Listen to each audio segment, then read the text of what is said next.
Assalamualaikum warahmatullahi wabarakatuh.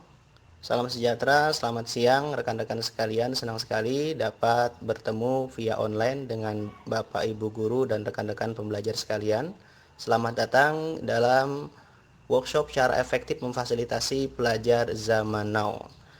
Baik Bapak Ibu sekalian, sebelum saya mulai penjelasannya, izinkan saya memperkenalkan terlebih dahulu. Nama saya Rahmat Budiman. Saya punya pengalaman terkait dengan proses belajar mengajar. Dahulu saya pernah mengajar di TPQ, Majelis Taklim Remaja, Bapak-bapak, dan juga saya pernah berprofesi sebagai seorang guru di lembaga pendidikan swasta di SMP dan juga SMA.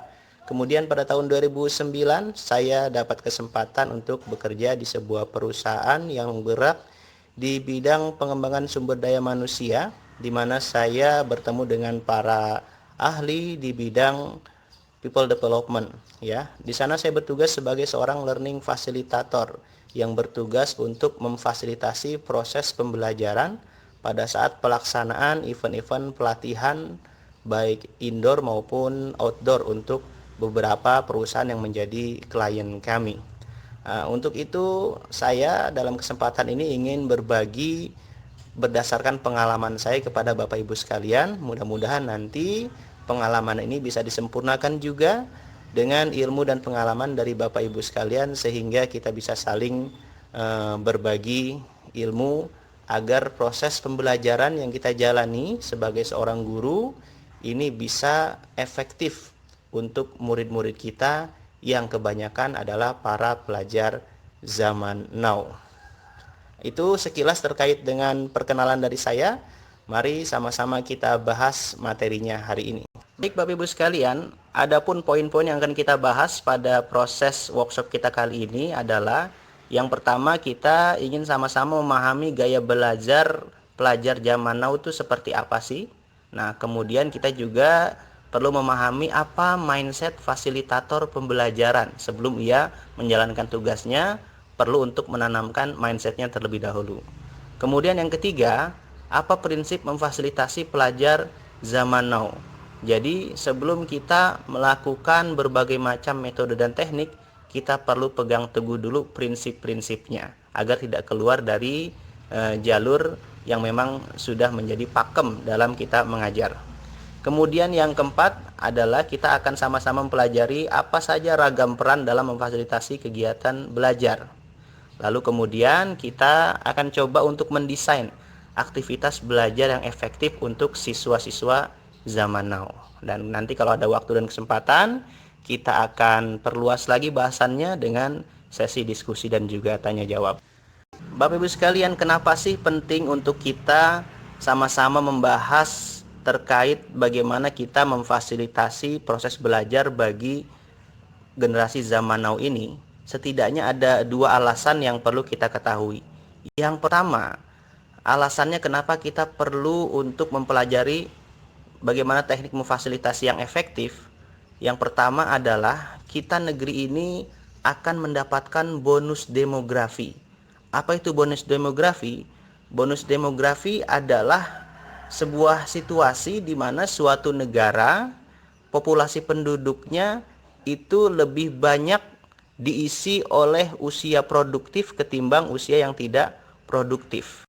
Jadi kalau di grafik yang saya share di modul yang Bapak Ibu sudah terima, bahwa pada tahun 2020 sampai dengan tahun 2035 nanti, ini adalah masa kesempatan Indonesia mendapatkan bonus demografi, di mana orang-orang yang dalam usia produktif, yang artinya bekerja, itu lebih banyak atau cenderung meningkat populasinya ketimbang orang-orang yang berada di usia kanak-kanak atau manula yang sudah tidak produktif. Artinya apa? Artinya dengan semakin banyak usia produktif di suatu negara, maka itu akan mendorong pergerakan ekonomi yang luar biasa dan tentunya juga akan berdampak pada kemajuan suatu negara. Namun tentu kondisi bonus itu bisa kita terima dengan syarat tertentu. Apa syaratnya? Syaratnya adalah orang-orang yang berada pada masa itu adalah orang-orang yang mempunyai bekal pendidikan yang cukup.